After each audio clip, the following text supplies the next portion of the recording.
Bienvenue dans Chrysachille, l'espace média de Chrysalitis. Cette chaîne est le cœur vivant du hub. Elle rassemble des interviews inspirantes, des témoignages vibrants, des rencontres entre experts et des contenus pédagogiques pour toutes celles et ceux qui veulent évoluer en conscience, puissance et expansion. Ici, la parole circule librement, les visions se croisent et les expertises s'harmonient. Aujourd'hui, sur Chrysachille, on aborde le thème profond, universel et pourtant souvent mal compris, le couple et les blessures de l'âme. Pour en parler, j'ai le plaisir d'accueillir Mireille Brunet, coach passionnée au parcours inspirant et à l'écoute infine. Moi, j'ai envie de te dire infini des âmes. Elle accompagne les femmes et les hommes sur le chemin de la connaissance de soi pour vivre des relations plus saines et plus conscientes. Bonjour Mireille. Avant qu'on rentre dans le cœur du sujet, peux-tu nous dire qui tu es, ce qui t'a amené à devenir coach?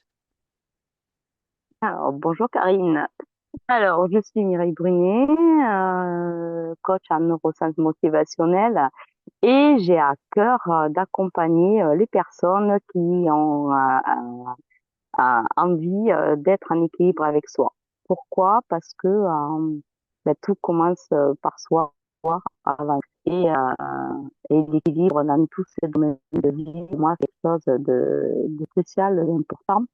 On va toujours chercher enfin, là je parle dans les termes personnels, mais c'est ce qui véhicule au travers de nombreuses personnes, d'aller chercher à l'extérieur tout ce qui peut nous manquer à l'intérieur de soi. Et ça, depuis notre plus tendre enfance, on ne nous l'apprend pas. Et c'est par des chemins de vie qui m'ont amené mes expériences à me découvrir et aller chercher au plus profond de moi qui en fait existait déjà. Euh, et tout dernièrement, alors par rapport à une expérience où justement alors comment dire, j'ai eu un auto-sabotage en tant que coach pour ne pas me lancer dans cette activité. Parce que pour moi, être en équilibre avec soi, ça passait par les 5 domaines de vie. Et le couple était mon domaine crucial, primordial. Et je me disais, tant que tu n'es pas, parce que je suis célibataire, divorcée depuis 11 ans maintenant, et je me disais, tu n'es pas légitime de pouvoir accompagner qui que ce soit, puisque toi-même, tu n'es pas en couple. Et c'est cette remise en question qui m'a fait en fait mettre une lumière là-dessus en me disant, mais en fait, encore une fois, tu es en train de chercher à l'extérieur ce que tu as à l'intérieur de toi. Et le couple, en fait, il commence avec soi. Et c'est aller chercher au plus profond de soi qui peut être dans les profondeurs, en fait. C'est aller chercher cette ombre, justement, qu'on ne veut pas euh, mettre en lumière, parce que toute ombre est là pour t'apporter en fait un éclairage sur euh, des, des croyances, des visions de la vie euh, qui cherchent à camoufler et puis pas à explorer. Et je me suis dit, va chercher au plus profond de toi ce qui peut justement te titiller, t'agacer. Et voilà, c'est ce qui m'a amené en fait euh, à vouloir aider les personnes à, à aller chercher en fait ce qui est en nous. Voilà. C'est Je en te fait remercie. aligner, tu sais, le masculin, le féminin qui est en nous. C'est aligner son yin, son yang. C'est aligner surtout être en équilibre avec soi. C'est avant tout aligner le cœur, l'âme et l'esprit. Et tout ça, en fait, c'est à l'intérieur de nous. On a tendance à vouloir aller chercher toujours à l'extérieur tout ce qui existe en nous. Moi, je vais t'inviter à nous raconter ton parcours, ton histoire et les plus grandes étapes de ton propre cheminement, justement personnel. On va creuser un peu plus le sujet.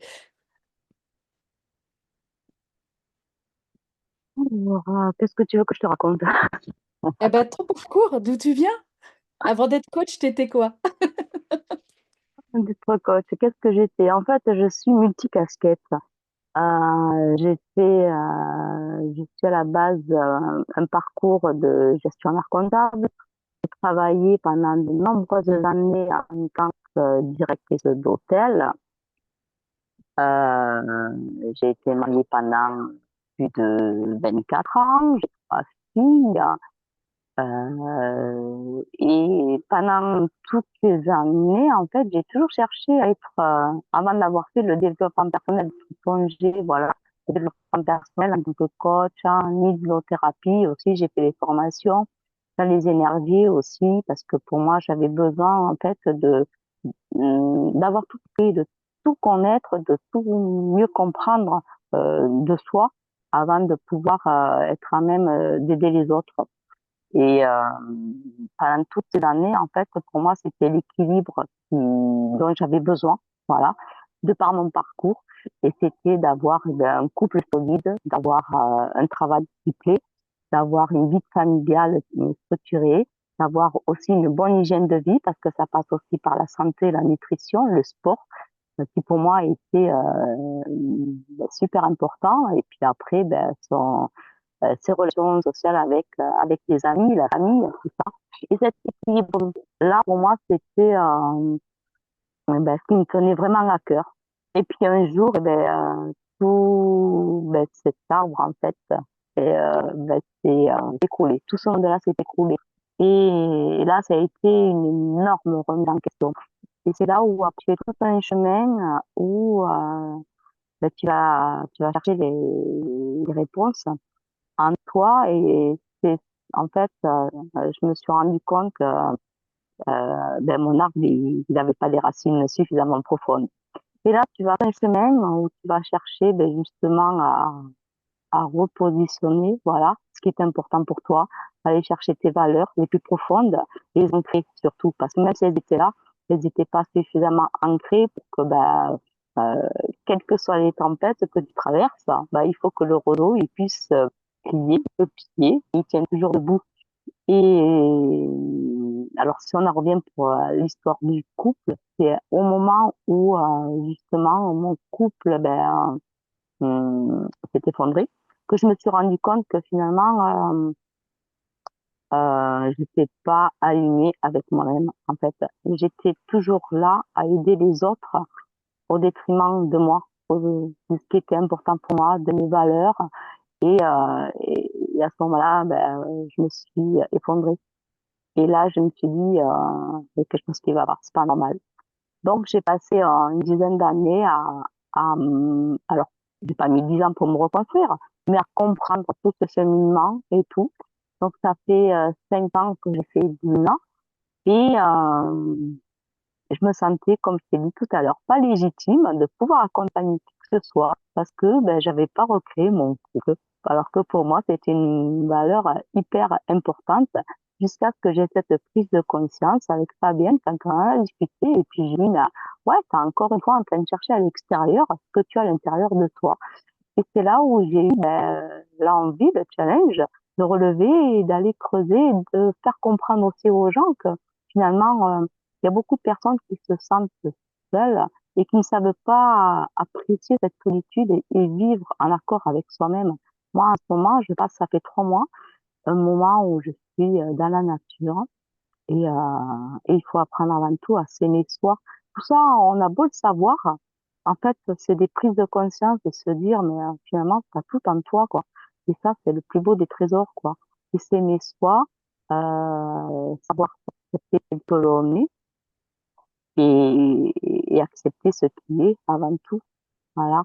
On ne peut de toute manière créer un couple qu'à partir du moment où on est bien avec soi-même, un être complet, entier. Et à ce moment-là, on attire à soi une autre personne qui est complète et qui est bien avec elle-même, qui se suffit. Et un couple, en fait, c'est deux êtres qui se rencontrent et qui sont prêts à suivre le même chemin, à évoluer et pas être avec qui l'un de l'autre. Et c'est ce que je me rends compte, il existe dans, je vais pas dire dans tous les couples, mais la plus grande partie des couples. Mais moi, j'ai envie de te dire, en fait, c'est peut-être un peu normal parce que finalement, on nous a pas appris tout ça quand on était jeunes et on nous a Ouais. surtout pas donné les clés pour ouvrir les bonnes portes, en fait. Alors, on nous a pas donné les bonnes clés. Après, il y a aussi un travail à faire sur les 5 blessures de l'homme. Voilà. Ça, je l'ai exploré il y a plus de 8 ans de ça, quand j'ai lu Lise Bourbeau avec voilà, son livre qui a été très populaire sur les 5 blessures de l'âme. Donc, tu y travailles et ce qui est important avant tout, c'est la prise de conscience. Voilà. Et c'est une chose que j'avais su mettre dans mes domaines de vie et pas forcément dans le domaine du couple. Donc, c'est parce que j'aime bien expérimenter sur moi avant de pouvoir apporter aux autres. Et, euh, et je me suis éclatée, en fait, à avoir cette lumière, en fait, de me dire, mais au final, oui, tu as tes parts d'ombre à l'intérieur de toi, tu vis avec, c'est OK. Ben, on a tous une part d'ombre, une part de lumière. Et, euh, et c'est arrivé à cette complétude, en fait, que l'on a avec soi avant tout. Et les blessures, en fait, tu vois,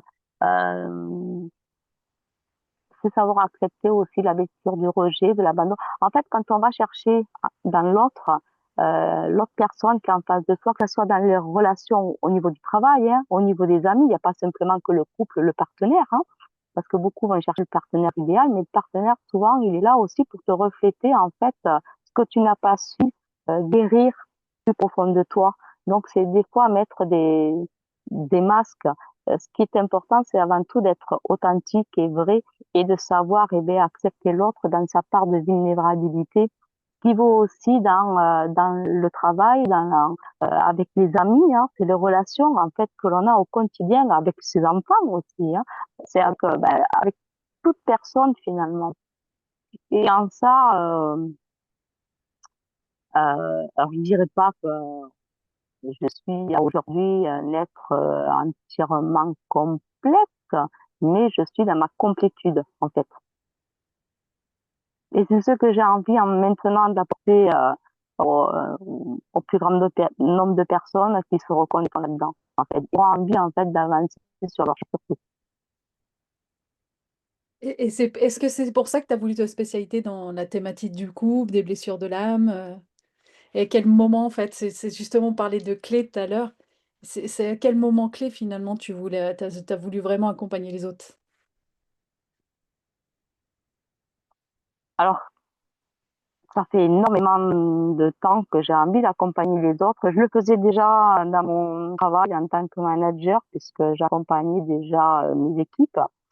Les gens avec qui je discutais, avec voilà beaucoup de personnes, pas les amis, parce que les amis, bizarrement, hein, on peut pas en fait accompagner ses proches, et puis on ne peut pas changer quelque chose. En fait, on peut changer soi, mais on peut pas changer les autres. Mais au travers de notre changement, on peut inspirer les autres. Voilà. Et moi, ce que j'ai à cœur avant tout, c'est d'inspirer les autres. Et je le vois ne serait-ce qu'avec ma fille, puisque ma fille, ça fait 6 mois où j'avais pris un nouveau challenge, hein, changer de région et tout. Oui, 15 ans, elle vient hier. Et un nouveau challenge, j'ai changé de région et tout. Et ma fille, ben, en fait, a très mal vécu cette période. Et elle est partie vers son père. Et ça a été un coup dur pour moi. Je me remets en question sur pas mal de choses. Et au final, ça m'a permis aussi ben,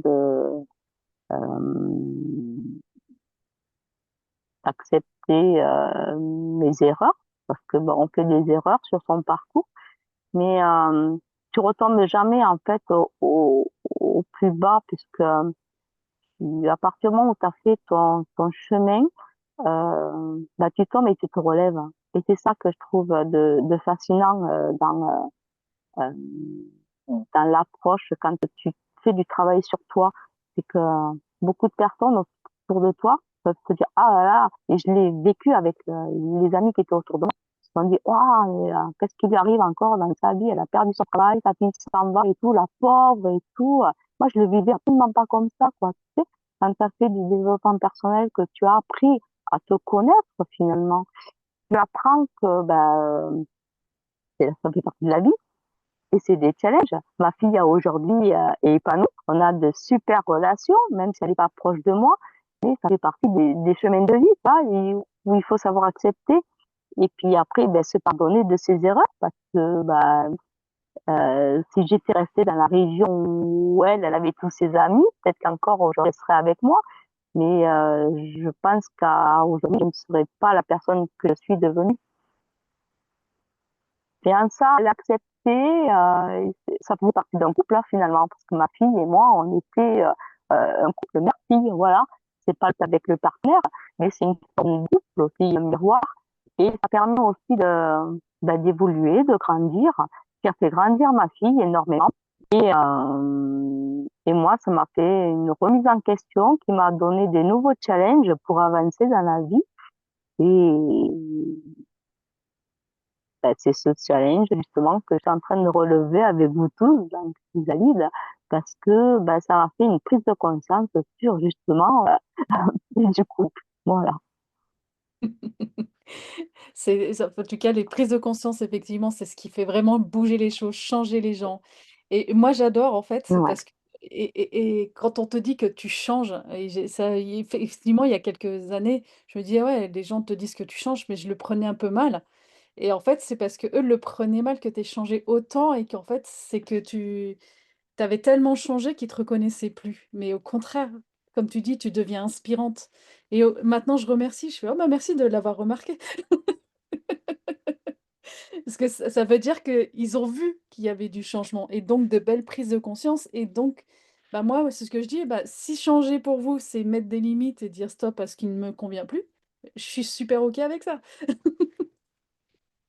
C'est tout à fait ça, voilà. Il faut à un moment donné savoir ce à quoi je dis oui et ce à quoi je dis non et poser surtout des limites. Voilà. Il y a, on va dire, ne serait-ce que 15 20 ans de ça, j'étais quelqu'un qui disait oui et savait pas dire non. Voilà. Se respecter avant tout. Et c'est savoir se poser des limites et à quoi je dis oui, à quoi je dis non. Et puis qu'est-ce qui me donne du plaisir, qu'est-ce qui me fait vibrer avant tout. Aujourd'hui, ouais, quand tu sais, tu es ancré avec tes valeurs et ce qui te correspond, euh, tu es épanoui quoi, dans ta vie et tu te dis c'est du fun. Aujourd'hui, tu vois, j'aspire à aller vers une meilleure version de moi avec mes limites. Et tu te rends compte, tu plais pas forcément à tout le monde, mais c'est OK. Mais tu peux pas plaire à tout le monde de toute Et tu façon. peux pas. Tu peux pas, exactement. Tu ne peux pas. La seule chose que je me dis, moi, c'est si je peux inspirer ne serait-ce qu'une personne à, à l'aider à vouloir se transformer, c'est gagné. Rien que ça. Je vais te faire rire, en tout cas, parce que pendant des années, j'ai dit aux gens, on peut pas plaire à tout le monde. Et en fait, tu es toujours le CON de quelqu'un. C'est pour ça que moi, j'évite de dire que une personne est CON, NE d'ailleurs, parce que tu l'es toujours pour quelqu'un d'autre. Parce que comme tu peux pas plaire à tout le monde.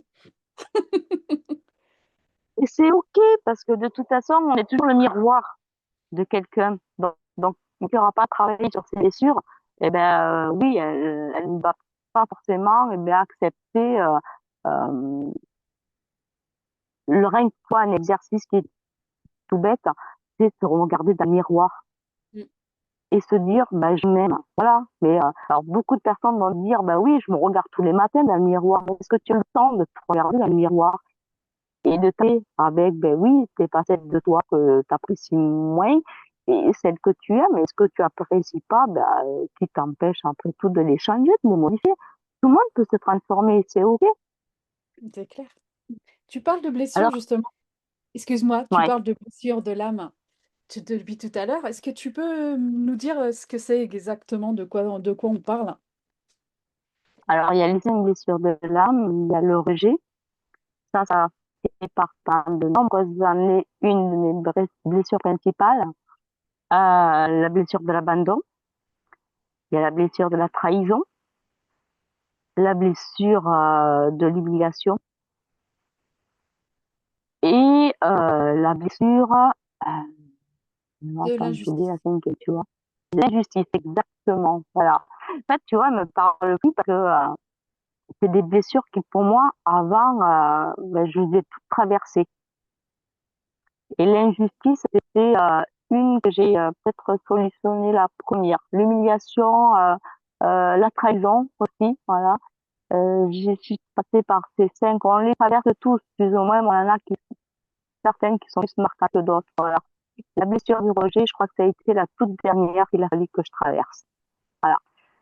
Et à partir du moment où tu les as compris, que tu les as travaillés, intégrés, elles font partie de toi, ben c'est ok. Et en face de toi, en fait, tu as beau avoir un miroir, elles vont peut-être venir te titiller. Si tu les as travaillées, elles ne vont pas t'affecter finalement.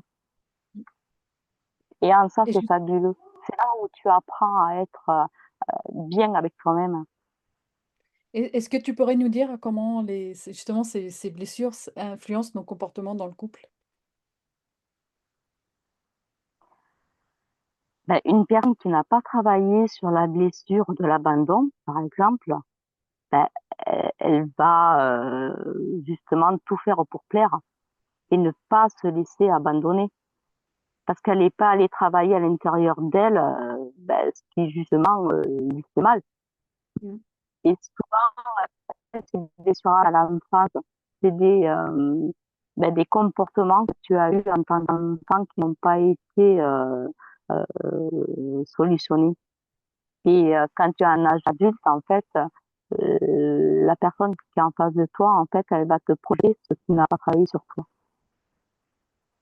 Et ça pique, hein, parfois, hein, d'ailleurs. Et ça pique, ça pique, ça pique. Ouais, ouais. Mais je trouve extraordinaire, en fait, quand as pris déjà conscience qu'elles existent, qu'elles sont là, que tu les as acceptées, que tu apprends aussi à te pardonner, parce que c'est OK, tu savais pas. Mais à partir du moment où tu sais, ben, tu arrives à les intégrer. Et quand tu sais qu'elles font partie de toi, et ben, en fait, tu les transmutes. Et le fait de les transmuter, ben, ça ne t'atteint plus. Mmh. Ou si elles viennent du sein signer, hop, tu te dis, hop, allez, tu réajustes, en fait. C'est juste pour te permettre aussi de réajuster. Ça ne veut pas dire qu'elles sont complètement disparues parce que tu fais pas partie, ça fait partie de toi, en fait, de ton vécu, hein. Mais ça, une fois, à partir du moment où tu les as bien intégrées, transmutées, eh ben, elles ne t'atteignent plus. Et en ça, c'est majestueux, je trouve. Moi, tu vois, ce que ça me fait penser là, à l'heure actuelle, c'est, bah, en fait, quand tu les as pas travaillés, tu as l'impression de mettre un pansement dessus et puis, ben, Tout à quand fait. ça réapparaît, tu arraches le pansement, la blessure s'ouvre. Tandis que là, c'est, tu l'as suturé et ça a cicatrisé au final. Mais disons qu'à partir du moment où tu ne les as pas travaillés, tu as beau, que ça soit avec le partenaire idéal ou avec le collègue ou avec tes amis, tu ne les as pas travaillés, tu vas tout le temps retrouver en face de toi des personnes qui vont te reprojeter cette même blessure. Mmh. Est-ce Ça justement, peut être aussi voilà. Oui. est-ce que tu peux nous donner un exemple concret de schéma récurrent que tu rencontres, chez les personnes que tu coaches? Alors, il y a beaucoup de personnes, ça peut être, oui, tu as l'injustice, quoi, le manque de reconnaissance.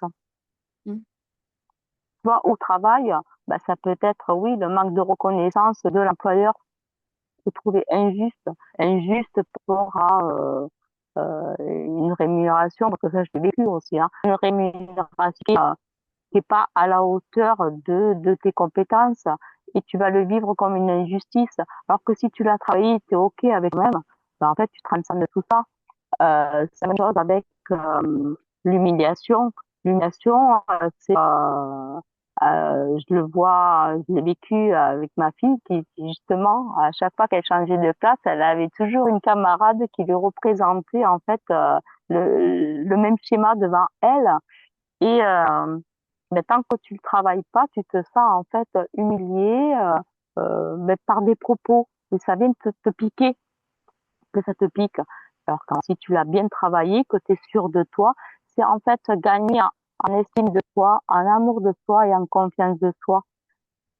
Si tu nourris en fait ton réservoir plein d'amour, comme je dis, hein, l'amour, ça guérit tout. on attire à soi, finalement, avec les blessures, c'est des peurs, en fait, que tu projettes. Et tant que tu n'as pas travaillé tes blessures, tu vas projeter vers l'autre des peurs. Une personne qui va avoir la blessure du rejet, ben, si la personne en face a cette même blessure, elle va s'éloigner. Mm. Elle va pas être attirée par toi parce que ben, c'est son miroir et tu lui fais peur. Et cette peur, en fait, à partir du moment où tu as travaillé la blessure du rejet, que tu as intégré suffisamment d'amour en toi, l'amour de soi, avant tout, cette complétude, ben en fait, tu vas attirer vers toi des personnes qui ne,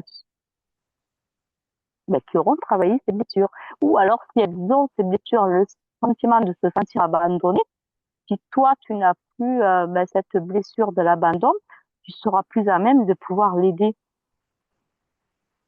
Et on va parler de toi justement. Et toi, qu'est-ce qui t'a personnellement aidé à transformer tes propres blessures? Ah, c'est un travail d'introspection et de solitude. Être bien avec soi-même. Parce qu'en fait, tu vas pas trouver ta solution à l'extérieur. Tu vas aller chercher toutes les clés à l'intérieur de toi. Alors, ça a été pendant de nombreuses années, tu sais, tu apprends aussi dans le développement personnel, tu apprends pour accompagner les autres. Mais je pars du principe que toute cette caisse à outils, tant qu'on l'a pas appliquée sur soi, ben, on n'est pas en mesure de pouvoir aider les autres. Et quand tu te retires de tout ça, que tu te mets dans ton moment de solitude, qui sera très mal perçu par les autres, mais c'est OK, il faut être aussi aligné hein, avec toi, hein, et que bah, tu vas travailler tout ça sur toi, c'est bah, te redonner suffisamment d'amour, prendre du temps avec toi-même, en amour de soi, en estime de soi, tu regagnes avec ta confiance en toi, te dire ouais mais je suis moi-même et c'est ok. Tu peux être alors à partir du moment où après bah, tu sais c'est comme un arbre dans la nature, hein, je veux dire il est ancré et tout, il a toute sa puissance. Si tu as suffisamment ta complétude avec toi, que tu t'aimes quoi, avant tout c'est pas du narcissisme loin de là. Tu peux ne serait-ce que ben, être la lumière pour les autres. Avant tout, moi, ce que j'ai à cœur, c'est d'inspirer les autres. Voilà. Je suis pas quelqu'un qui va donner des conseils à qui que ce soit. Avant tout, je pars du principe que, il faut être authentique et vrai avec soi-même, sans masque. Et bien là, tu vas donner envie aux autres de baisser leur masque aussi et d'être vrai, authentique. Et c'est tout un chemin finalement. Parce que notre société nous apprend justement à porter des masques. Et bah ouais, c'est se cacher derrière le masque. Alors bah être oui, avoir sa vulnérabilité, bah, il y a des jours où bah oui, t'as envie de pleurer et c'est ok, t'as le droit de pleurer. Alors qu'on nous apprend depuis tout petit à non, sois fort. Alors, c'est vrai que ça fait partie, moi, euh, d'un grand schéma hein, qui m'a suivi longtemps. C'est il faut pas pleurer, donc sois forte et tout. Il y a ne serait-ce que 3 semaines de ça, ma mère m'a dit, ouais, mais faut pas que tu pleures. Et alors, c'est mauvais de pleurer. Je dis, ben non, si j'ai envie, je pleure. Voilà. Ça veut pas dire que je suis une personne faible, quoi. Ça fait partie. S'accepter avec ses faiblesses et sa force. Ou comme j'ai dans la famille, hein, pareil, qui me disent, mais non, faut toujours sourire. Arrête d'être triste. Ben, si j'ai envie d'être triste, c'est ok aussi. Eh ben, je vais me promener et je suis triste. Voilà. Bah, c'est clair. Et les gens, en fait, là, c'est porter le masque et tu dois toujours sourire, mais ça, c'est du paraître. Alors, je suis d'accord, voilà, il faut véhiculer de la joie. La joie, on peut être bien aussi avec soi, être joyeux intérieurement, ça va se véhiculer. Mais il y a des moments où ben, on est comme tout le monde, on reste des humains avant tout, et ben, on peut avoir des jours où ben, c'est ok, j'ai envie d'être triste ce jour-là, ben, je le suis. Ça fait Et partie puis, et moi, j'ai envie de te dire, de je la suis vie. désolée, mais une fois que quand tu vas pas bien, que tu pleures, ça va déjà mieux. Ah ouais, complètement, bien sûr, bien sûr. On parlait de clés de puissance, justement. Je crois que tu nous as préparé justement des clés magiques et pratiques pour commencer à guérir ces blessures et retrouver une harmonie intérieure. Est-ce que tu peux nous les partager?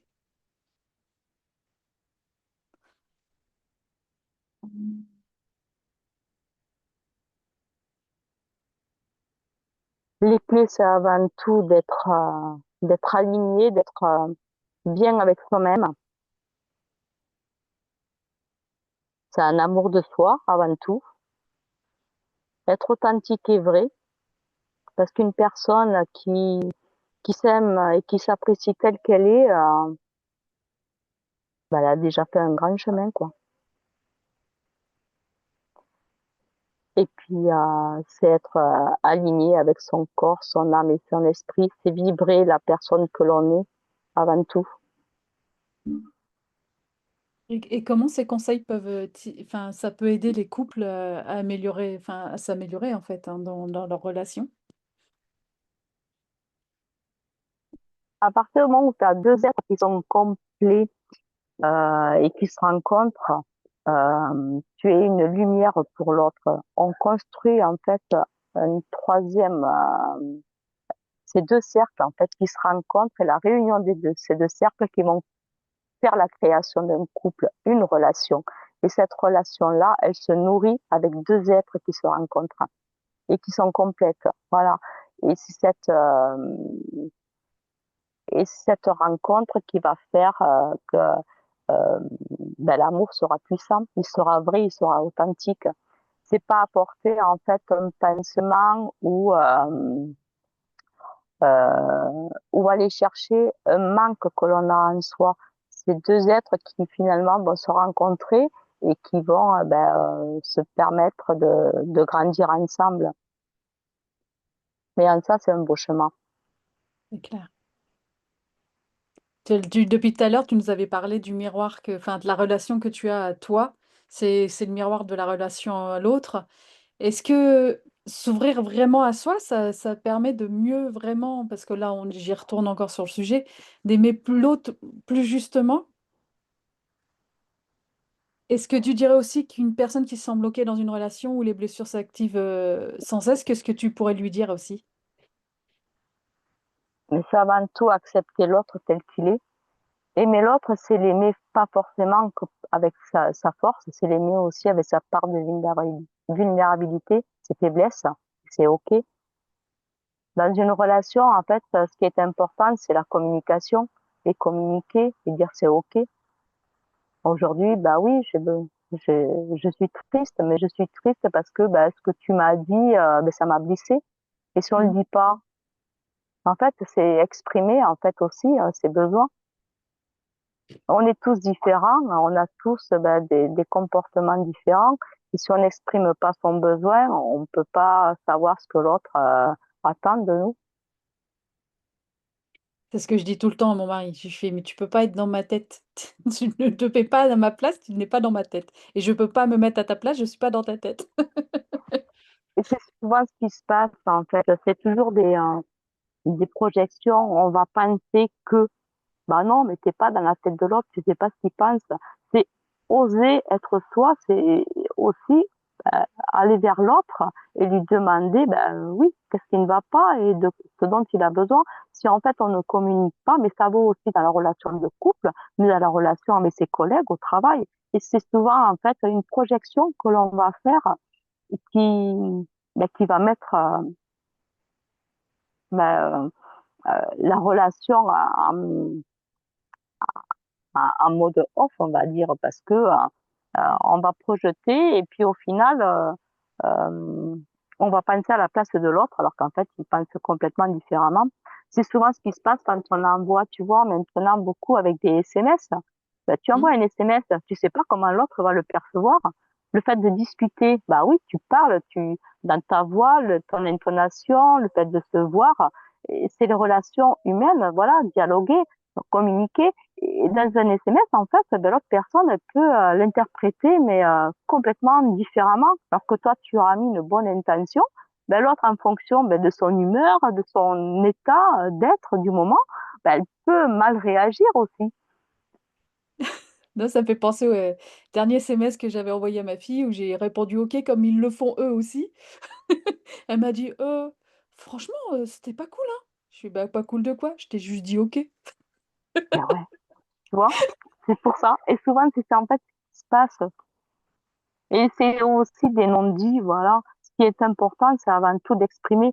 On dit bien, hein, tout ce qui ne s'exprime pas avec des mots, M-O-T, s'imprime avec des mots, M-A-U-X. Et c'est important, voilà, de communiquer, de dire que, voilà, que l'on pense et son besoin. Et dans un couple, c'est ça, c'est exprimer son besoin. L'autre personne, ben, si tu lui donnes pas ton besoin, elle peut pas le deviner. C'est clair. On va passer à ta masterclass. Tu es en train de nous préparer une belle masterclass. Le couple, c'est toi. Bien Ouais. sûr, c'est forcément sur le couple et les blessures de l'âme. Est-ce que tu pourras nous en dire un peu plus? Que tu pourrais nous dire ce que les participants vont y découvrir, à qui s'adresse cette masterclass et quelle intention tu portes, tu souhaites, enfin, à travers cette transmission, c'est quoi l'intention? L'intention avant tout, c'est d'oser s'aimer soi. Apprendre à s'aimer avec sa part de vulnérabilité.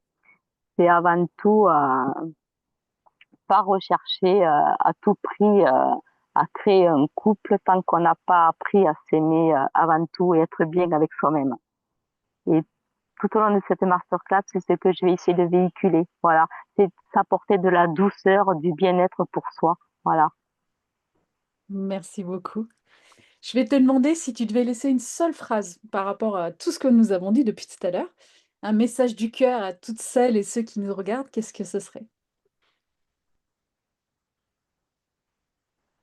Aimez-vous tel que vous êtes, authentique et vrai avant tout. Et puis la vie, c'est du fun. Faut aimer la vie et s'aimer soi comme on est.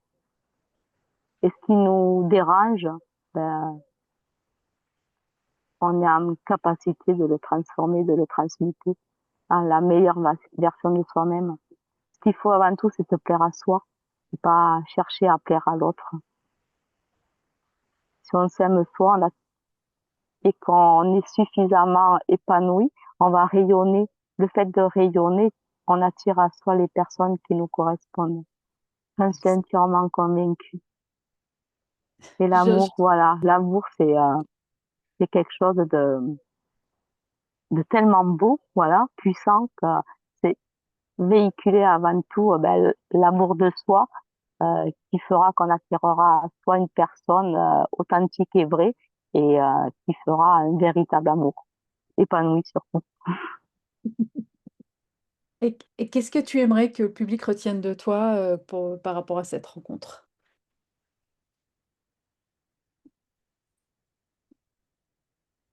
Ben, j'aimerais inspirer un maximum de personnes, voilà, à apprendre à se reconnecter avec soi, avec ses valeurs profondes, ce qui vibre à l'intérieur de soi. C'est apprendre à, à se reconnecter avec l'être que l'on est, voilà, et avec ses ressentis et ce qui vibre à l'intérieur de soi. Réveiller cette joie qu'on a tous en nous. Voilà, écouter son cœur avant tout. Et la reconnexion entre le corps, l'âme et l'esprit. Si l'âme, en fait, elle est nourrie de ce qui est important pour nous, bah, c'est gagné. C'est la plus belle des richesses qu'on puisse s'offrir. Et en cette fin d'année, j'aimerais pouvoir le partager à un maximum de personnes. C'est mon plus beau cadeau. Merci beaucoup Mireille pour ta présence, ta profondeur et la lumière que tu as apportée à ce sujet. Merci Ouais, à vous merci. d'avoir été avec nous sur Crise Achille. N'oubliez pas, la relation la plus importante de votre vie, c'est celle que vous entretenez avec vous-même. Encore un grand merci Mireille et à très bientôt. Merci à toi infiniment, Karine. Merci à Avec vous tous plaisir. et à très bientôt.